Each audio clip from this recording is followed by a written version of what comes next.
Movies. They're too long, you know. These days, it's all about that TikTok grind set. Who cares if it's a piece of cinematic history? That's way too long. Short form content is the way to go. Sitting around for 2 hours is way too long. So let's quicken things up a little, right? Here's Star Wars A New Hope explained really badly. Spoilers, obviously. The first ever Star Wars George Lucas text crawl comes up, give viewers a brief insight into the galaxy they're about to enter, and the rebels have had their very first significant victory. I wonder if anything will come up with a single piece of text. Anyways, something called the Death Star got their plans stolen, and now the Empire is after them, and a princess has them. Immediately after the text crawl, we're introduced to seeing a ship being chased by a large triangle towards a planet made entirely of sand. And technically, Luke sees this too with his friends at the same time, and only one of them survived to make the final cut for canonicity. When it's back to the cannon in space, inside the rebel ship stood a group of fleet troopers ready to defend the boarding action. Here we see our first sign of sci-fi combat. Stormtroopers pour in from the buster hole they made. Two fall before the rest take care of the rebel scum. Then through the chaos we are introduced to our first two protagonists. The golden C-3PO and a small oval-shaped R2-D2. Traverse through the chaos of it all, both actors clearly struggling to move inside their outfits, which is always a fun fact to know. Going back to the breach, the iconic villain Darth Vader makes his first entrance. Our very first look at the Dark Lord taking in all the death around him. At the same time, R2, the war veteran, is assigned a mission by Princess Leia Organa, while C-3PO is as clueless as ever. Vader finds himself a victim and demands answers. Not putting up with any nonsense, he kills the man and orders a search party. I wonder if something directly happened before this that made him so angry. Leia manages to blast the fool but gets caught, but R2 and C-3PO make it out of an escape pod. Leia feels a disadvantaged persuasion roll on Darth Vader because maybe something occurred before this. Vader now fully taking over the ship, then discovers that an escape pod had been missing and figures out that the plans are probably there. So he sends people to search the sand. He ain't going down there himself. The mirrored droid couple bicker a bit before tiny sand gremlins kidnap them and stash them onto their space truck. We'll get to that. Maybe. A lot of timing worked out as stormtroopers did discover the pod and now knew that they were on the search for droids. Eventually the space truck drives onto a moisture farm where 3PO and R2 get sold, but not before R2 blows up an R5 unit. Okay, so canonically he doesn't actually do that. Lore-wise, it's explained that R5 sacrifices itself because R2 said he had an important mission, but also in lore it mentioned how R2 was actually trying to sabotage R5 earlier. Listen, R2 is a war veteran. He has kill count, okay? Anyways, the two are taken into the Lars home. R2 then sees a man named Skywalker and decides that they might be useful and reveals to him his sister, Princess Leia, no relation. Then Luke has dinner with the legendary blue milk. It's funny because originally the blue milk was made from a shelf-stable milk drink that could last for long periods of time, even in room temperature, and it was also coupled with several other additives to make sure it looked nice, blue, and tasty. However, apparently, it was disgusting. You can even see Mark Hamill grimace a bit as he takes a drink from it. Luke mentions the recording of Leia was the word Obi-Wan, and Lars gets mad because his stepbrother died in it. Old Owen Lars wants to protect his nephew. Luke then asks if he can go to TIE piloting school. Told no, wait for next year. Sad Luke then broods before the twin sons, then decides to take the two droids to see old Ben Kenobi. Luke gets assaulted and mugged, but before the Sand People can take anything, Obi-Wan, Ben Kenobi, does his bird call and scares them off. Old Alec Guinness then brings Luke to his home and explains his past with his father. He also hands Luke his dad's old lightsaber that he stole. Acquired from. Whoops, I'm gonna grab that there. High ground. Wait, are you robbing me? I'll give it to your son someday if Padme isn't, dead. She looked pretty dead to me. And this is the first ignition of a glowing blue blade this franchise sees. Ben then gets some PTSD seeing the recording, and then goes with Luke to find a ship to leave this spot. Meanwhile, in the bad guy station, Vader chokes a hoe for insulting his religion. So there's a bunch of characters around him that might be expanded later on in future material. Back on the land of sand, the dirty thieves get what they deserved, as the pigs finally got them. Ben then explains if they caught the Jaws, and then they probably also caught the Lars. Luke rushes back to see the charred remains of his family, which I must say may be the darkest and most gory scene in this entire movie. You could still see the flesh hanging off them. Man, Lucas, what the hell? Also, Leia's tortured by a floating ball. Anyways, after burning the Jawas, they go into the main city of Mos Espa. Some CGI characters are littered about, and Ben uses voodoo on a man. They enter a bar, but clankers aren't allowed.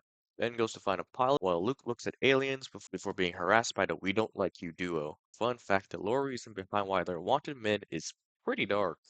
They kidnap people and replace their brains with droids to become flesh bots. That doesn't sound right, but neither is what they do. Ben uses his sword to take off the flea man's arm, and maybe the other dude's arm as well. It's hard to tell with this camera angle, but he is seen screaming, so probably sliced up as well. Ben then meets up with Chewbacca, a bear dog man thing.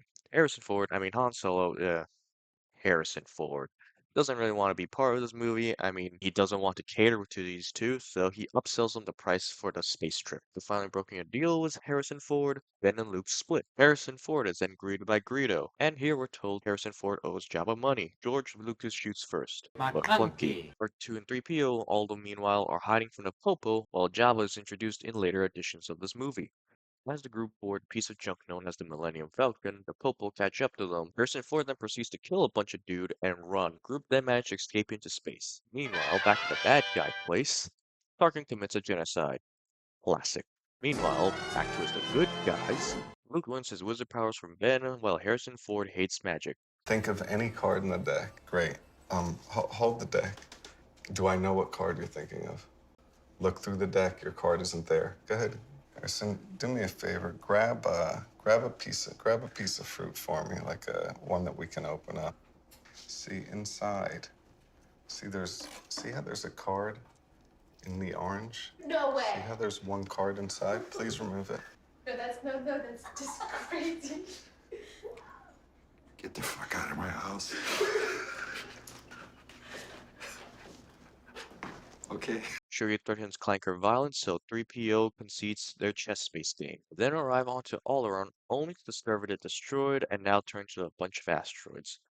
They then notice the Death Star, and thankfully, Mark Hamill doesn't need to say this line, but needless Star Wars facts. But we can't turn back. But we can't turn back. But we can't turn back. But we can't turn back. But we can't turn back. But we can't turn back. Fear is their greatest defense. Fear is their greatest defense. Fear is their greatest defense. Fear is their greatest defense. Defense. I doubt if the actual security there is any greater than it was on Aquilai or Sullust, and what there is most likely directed towards a large-scale assault.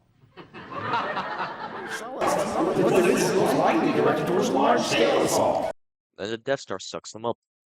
They hide from the initial search party and mug some fools and sneak into the Death Star, kill the comms team, and discuss what they should do next.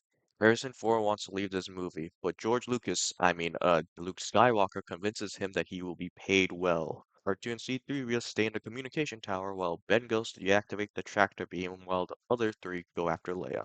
The stealth mission doesn't last long as the moment they are in prison, they kill the guard and destroy the cameras. Luke meets his sister, though technically not yet, as she wasn't written to be his sister at this point just yet. His sister was meant to be another character that comes along in the final movie, but oh well. Leia's in the classic pose. By the way, did you know that Carrie Fisher didn't have a bra in this entire movie? Because George said space. I'm escaping to the one place that hasn't been corrupted by capitalism. Space! Also, a regular bra would have shown through the costume, so she just used white bandages to bind them down instead. Get your mind out of the gutter. Harrison Ford fumbles his charisma check and more stormtroopers attack. But everything's perfectly all right now. We're fine. We're all fine here now. Thank you. How are you? The gang escaped down the shaft and into the garbage. Still, no one is after them, which is good. Too bad there's also a monster living down here and trying to eat them. The first time as a kid watching this, it really scared me. It was Luke fully disappearing down into the water and everyone just staring in silence for like a long moment. Thankfully, it lets him go. Bad news, it let him go because the trash was about to be compacted. But don't worry, R2 is next to a computer that can shut it off. Bad news, so are more stormtroopers. Turns out if you kill people, other people will notice it. C3PO rolls well in his deception check and the clankers avoid arrest. R2 can then go off and turn off the compactor. Ben also turns off the tractor, and a legendary moment is born. The group leaves the compactor and magically become dry and strip off the stormtrooper gear. Talking about, I remember I was complaining to Harrison that my hair didn't match from the last scene and it was bad for continuity, and Harrison's comment was, "Hey kid, If the audience is looking at your hair, we're all in big trouble. Harrison Ford can't take being inside this film anymore and starts to kill people. Then realizes that might cause him some trouble, so he runs back. Luke and Leia wander off elsewhere and make out for the first, not the last time. What? Then they run from the stormtroopers. Harrison Ford manages to escape the scene with Chewbacca. Ben and Vader meet once more and battle again. Only Alec Guinness is old, and the Darth Vader suit made it hard to move in, so they were not the most mobile duo, and the props for the lightsabers were some of the most fragile things in this entire movie. So it was just two people slowly teetering towards each other, occasionally gently smacking their sticks together. Being old sucks. This fight does take the attention of the security guard in the Falcon, which is nice. Ben decides to give Vader his win back, and Luke's only other paternal figure dies. Ben vanishes away from reality and beams a message into Luke's brain. Luke's sad as they fly away, but first they must fight off some TIE fighters, which they do. Then they fly away. However, it was all part of the big evil bad man's plan, and the ship is being tracked. Leia knows this, while Harrison Ford mentions how he's only doing this to get paid. Though Harrison Ford wouldn't mind being a bit closer to Leia, which, happens. It's a bit of a weird story, but years later it seems to be water under the bridge at least, which is good. It is revealed that there is a way to destroy the Death Star, a very specific place on the outer field, and hope that it doesn't stray as it falls downwards. Which is why I never understood why people complain about this being a plot hole, even before Rogue One existed. I mean, like, have you ever seen someone shoot a target? You know how hard it is to get a bullseye. Look at the Olympics. Look how long it takes for them to line up their shot, to try and get a bullseye, and they don't even get it all the time. Now try doing that while you're getting shot and moving at the same time. Not only that, you also have to blindly hope that it falls straight down without straying and hitting any of the very narrow sides. There's a reason why that guy complained about that target being so small to try and hit. Like, you want a real life equivalent? Try shooting a basketball into a hoop on the other end of a court while running back and forth doing suicides while rocks are being thrown at you and another dude is trying to kick you in the dick. Do that. If you can do that in one single shot, then fine. You know what? You're right. The movie has a plot hole. But if it takes multiple tries, you failed. Okay? Okay. Anyways, after the briefing, Harrison Ford gets his money and is ready to leave this movie. I mean, the Rebel base. But he wishes Mark Hamill luck because he likes him. Biggs is back, and it's official now. It should be mentioned that Luke had thought that Biggs was part of the TIE Fighter Academy, so this should be a bigger revelation than he leads it on to be. Well, it's not like Biggs gonna live that long. Also, I think only in supplementary material that may or may not be officially canon, Luke also makes friends with Wedge, who lives through the entire trilogy, so take that, Biggs. Anyways, the Death Star catches up, and the rebels go to war. All wings, check in. Red 3 standing by. Red 6 standing by. Red 5 standing by. Red button standing by. Red Fox standing by. Big Red standing by. Red October standing by. Helen Reddy standing by. Simply Red standing by. They blow some stuff up, Porkin dies, more stuff explodes, but thankfully Tarkin doesn't really bother sending out any TIE, as the snubfighters are too small and can't do any damage. They're also too small for the cannons to hit them properly, except for Porkins, who was two, Porkins, I guess. That fat shaming? Unfortunately, Vader sends his boys after them. True best friend Wedge saves Luke's life. Build team makes a trench run, but Vader blows them up. They came from behind. Tarkin is told that there is a chance that Death Star could be destroyed, but Tarkin thinks everything will be fine. Red Leader now goes for a trench run. Vader gets his body count up while Red Leader lands a shot at, but it only hits the surface, and then Vader gets him. Meaning it was Luke's turn now. Barks out orders, and true friend Wedge is behind him all the way. Biggs, the fake true friend, doubts Luke's talents. Wedge, then like a true friend, takes a shot for Luke before having to retreat. Biggs, on the other hand, just dies, like some chump.